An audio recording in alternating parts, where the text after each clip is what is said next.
గృహాలు కట్టిస్తామన్నారు రాష్ట్ర గృహ నిర్మాణ శాఖ మంత్రి కిమిడి మృణాలిని. నిరుపేదల అభివృద్ధికి కట్టుబడి తమ ప్రభుత్వం సంక్షేమ పథకాలకు పెద్దపీట వేస్తోందన్నారు. దీనిలో భాగంగా పేదలకు పక్కా ఇళ్ల నిర్మాణం తమ ప్రభుత్వం చేపడుతోందన్నారు. శ్రీకాకుళం జిల్లా ఆమదాల వలస మున్సిపాలిటీలోని తిమ్మాపురం దగ్గర ఎన్టీఆర్ ప్రత్యేక పట్టణ గృహ నిర్మాణ పథకానికి ఆమె శంకుస్థాపన చేశారు. మరోవైపు వనం మనన్లో భాగంగా ఆమె అక్కడ మొక్కలు నాటారు. తుంగభద్ర దిగువ కాలువ నుంచి ఆదోని మండలం బాగపురం ఎల్ఎల్సీ కాలువకు నీటిని విడుదల చేశారు. అధికారులు, టీడీపీ నేతలు గంగకు ప్రత్యేక పూజలు చేసి నీటిని విడుదల చేశారు. గత కొన్నేళ్ల నుంచి తాగునీరు కూడా అందడం అక్కడి ప్రజలు తీవ్ర ఇబ్బందులు పడ్డారు. ఇప్పుడు నీరు విడుదల చేయడంతో ఆదోని ప్రజలు ఆనందం వ్యక్తం చేస్తున్నారు.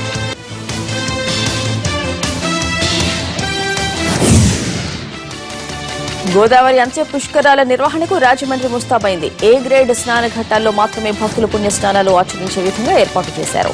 విద్యుత్ దీపాల అలంకరణ, బ్యారికేడ్లు, తాగునీరు అన్ని ఏర్పాట్లను సిద్దం చేశారు. జూలై 31వ తేదీ నుంచి ఆగస్టు 11 వరకు అంత్య పుష్కరాలు జరుగుతాయి. ఈ పుష్కరాలకు 2 రోజులే గడువు ఉండడంతో ప్రభుత్వ అధికారులు, సిబ్బంది ఉరుకులు పరుగులు పెడుతున్నారు.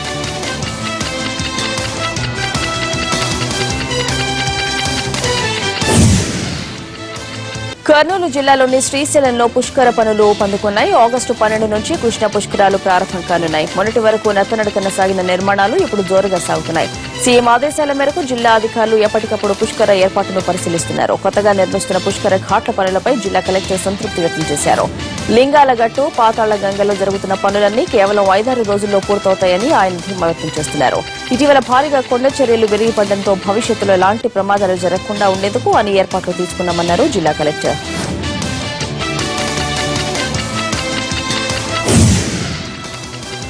ఎగువన కురుస్తున్న వర్షాలకు నిజామాబాద్ జిల్లా శ్రీరామ్ సాగర్ ప్రాజెక్టులో వరద కొనసాగుతోంది. ప్రాజెక్టులోకి 55,000 క్యూసెక్కుల ఇన్ఫ్లో ఉంది. ప్రాజెక్టు పూర్తి స్థాయి నీటి మట్టం 1091 అడుగులు కాగా ప్రస్తుతం 1071 అడుగుల నీటి మట్టం ఉంది. ప్రాజెక్టు సామర్థ్యం 90 టీఎంసీలు కాగా ఇప్పుడు 31 టీఎంసీలుగా ఉంది.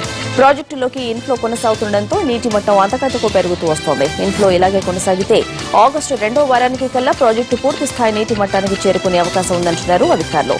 ప్రాజెక్టులోకి నీరు వస్తుండటంతో రైతులు ఆనందం వ్యక్తం చేస్తున్నారు. తెలంగాణలో అక్కడక్కడ భారీ వర్షాలు కురుస్తూనే ఉన్నాయి. కరీంనగర్ జిల్లా వేములవాడలో నిన్న దాదాపు 2 గంటల పాటు భారీ వర్షం పడింది. దీంతో ఆలయ ప్రధాన రహదారులన్నీ జలమయమయ్యాయి. ముందున్న షాపుల్లోకి వరద నీరు భారీగా చేరింది. మరోవైపు మండలంలోని పలు గ్రామాల్లో వాగుల్లో జలకళ సంతరించుకుంది.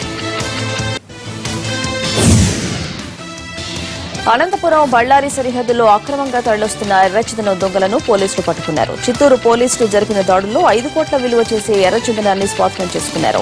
ఈ కేసులో మొత్తం 22 మందిని అదుపులోకి తీసుకున్నారు. 2 సుమోలు, 1 లారీని కూడా స్వాధీనం చేసుకున్నారు. బళ్లారి చెక్పోస్టు దగ్గర ఓ లారీతో పాటు పైలట్ గా వెళుతున్న 2 సుమోలను గుర్తించిన పోలీసులు అక్కడి నుంచి వాటిని వెంబడించారు. వెంటనే స్థానికుల సహకారంతో పోలీసులు ఎర్రచందనం దొంగల్ని అదుపులోకి తీసుకున్నారు.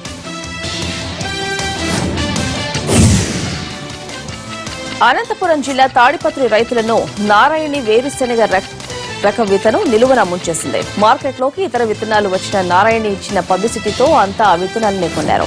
అయితే విత్తనాలు నాటి 15 రోజులు దాటుతున్నా అవి మొలకెత్తలేదు. దీంతో అన్నదాతలు లబోదిబోమంటున్నారు. మండలం మొత్తానికి 446 క్వింటాల నారాయణి రకం వేరుశెనగ విత్తనం పంపిణీ అయింది. సుమారు 500 మంది రైతులు పంటలు వేశారు. యాకడి మండలంలోనూ అదే పరిస్థితి. నాసి రకం విత్తనాలు పంపిణీ చేయడంతోనే ఇలా జరిగిందని వారంతా మండిపడుతున్నారు. తమను ప్రభుత్వం ఆదుకోకపోతే ఆత్మహత్యలే శరణ్యం అంటున్నారు. కరీంనగర్ జిల్లా హుస్నాబాద్ లో నకిలీ ఎరువులు అమ్ముతున్న ముఠాను పోలీసులు అరెస్ట్ చేశారు. కొందరు బాధిత రైతుల ఫిర్యాదు మేరకు నకిలీ విత్తనాల ముఠాపై నిఘా ఉంచిన పోలీసులు గత కొంతకాలంగా ఈ దందా కొనసాగిస్తున్న 3 అదుపులోకి తీసుకున్నారు. గుంటూరుకు చెందిన వెంకటరావు, కడపకు చెందిన బాబు, వరంగల్కు చెందిన కృష్ణలను పోలీసులు అరెస్ట్ చేశారు. వరంగల్ జిల్లాలో దారుణం జరిగింది. కుటుంబ కలహాలతో తల్లి, కొడుకు రైలు కింద పడి ఆత్మహత్య చేసుకున్నారు. కే సముద్రం మండలం ఇంటికన్నెలో నివాసం ఉంటున్న రామును ప్రేమించి పెళ్లి చేసుకుంది అలివేలు. కొంతకాలం కాపురం సజావుగా సాగింది. ఇటీవల ఇద్దరి మధ్య గొడవలు తీవ్రమయ్యాయి. దీంతో అలివేలు కుమారుడితో కలిసి ఆత్మహత్య చేసుకుంది. కర్నూలు జిల్లా నంద్యాలలో డాక్టర్ హత్య కేసును ఛేదించారు పోలీసులు. ఈ కేసులో 4 నిందితులను అరెస్ట్ చేశారు. గాజులపల్లి వైద్యాధికారి డాక్టర్ శైలేంద్రనాథ్ కారును తప్పతాగిన 4 బైక్కు ఢీకొట్టారు. దీంతో ఇరువురి మధ్య వాగ్వాదం జరిగింది. తర్వాత అక్కడి నుంచి వెళ్లిపోయిన డాక్టర్ను మళ్లీ వెంబడించి శైలేంద్రనాథ్ రెడ్డిపై రాళ్లతో దాడి చేశారు. దీంతో అక్కడికక్కడే అతడు చనిపోయాడు. వెంటనే దుండగులు అక్కడి నుంచి పరారయ్యారు. దీనిపై దర్యాప్తు మొదలుపెట్టిన పోలీసులు నంద్యాలకు చెందిన సల్మాన్, వలీ, ఇమ్రాన్ మజీద్లుగా గుర్తించారు. రంగారెడ్డి జిల్లాలో దోపిడీ దొంగలు రెచ్చిపోయారు. వికారాబాద్ మండలం కొత్తగుడి సమీపంలో మిషన్ భగీరథ పైపులతో వెళుతున్న లారీని అడ్డుకున్నారు దుండగులు. లారీ డ్రైవర్ను బెదిరించి అతడి దగ్గర నుంచి 3,000 నగదు, లారీలో ఉన్న పైపులను ఎత్తుకెళ్లారు. జార్ఖండ్ నుంచి పైపులను తీసుకొస్తుండగా ఈ ఘటన జరిగింది. గతంలో ఇదే చోట భారీ చోరీ జరిగింది. ఇప్పటికైనా ఇక్కడ భద్రత పెంచాలంటున్నారు స్థానికులు. 3060లో మరో షార్ట్ బ్రేక్.